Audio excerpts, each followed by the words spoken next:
Came to me, sir. Have you taken my consent to record the video? Throw that out.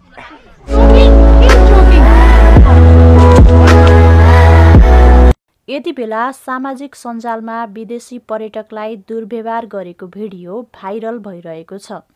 अमेरिकाबाट नेपाल घुम्न आएका the lost जोयलाई पोखराका Jivnath बरालले दुर्व्यवहार गरेका हुन्। उनी एनएमबी बैंक पोखरा ब्रान्चका म्यानेजर रहेको खुलेको छ।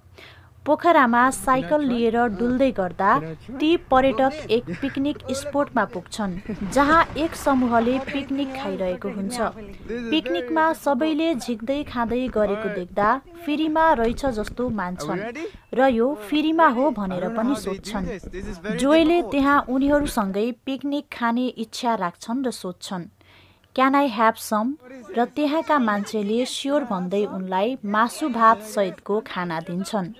उनले उक्त खाना सकिएर थप्दै गर्दा एक व्यक्ति आउँछन् र भन्छन्, योसँग मसँग लिएको जति पैसा लिने भए लिग हो, नत्र म भोलि आएर धर्ना बसेर भए नि लिने हो।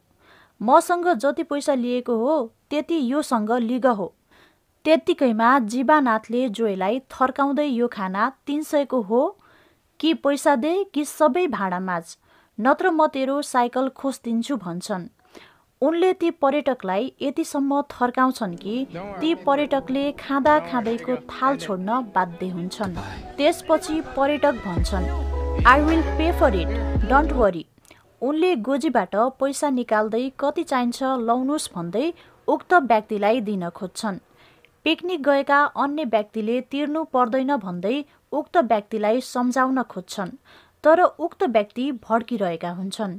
पछि उक्त व्यक्ति नजिक आउँछन् र भन्छन्, I don't need that is 100 rupees यार।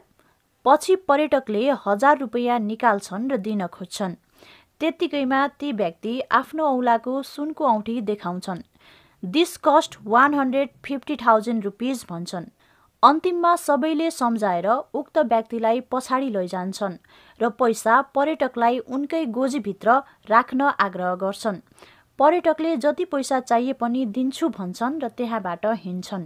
विदेशी पर्यटकप्रति गरिएको यो व्यवहार निकै नराम्रो छ। हामी कहिले सिक्ने र कहिले बुझ्ने। भिडियो हेरेपछि निकै दुःख लाग्यो। यी व्यक्तिले खाँदै गरेको खाना छोडेर हिँड्नु पर्यो। जुनसुकै समाजमा पनि केही मानिस अत्यन्तै खराब आचरणका हुन्छन्, जसका कारण असल मानिसहरू समेत लाजमा पर्न बाध्य हुन्छन्। त्यहाँ ती विदेशी पाहुनालाई बोलाएर खाना खुवाउने मानिसहरू पनि थिए, तर लुटाहा सोच भएका त्यो पुरुषको घृणास्पद व्यवहारले राम्रो पक्षहरूमा कालो छाया पारिदियो। त्यसैले अन्ततः सकारात्मक भन्दा नकारात्मक पक्ष नै बढी सम्झन लायक बन्यो। त्यसैले साक्षर हुनु र नैतिकवान हुनु फरक कुरो हो। Don't worry. Here you go. End it. Goodbye. No. He's not. He's joking. He's joking.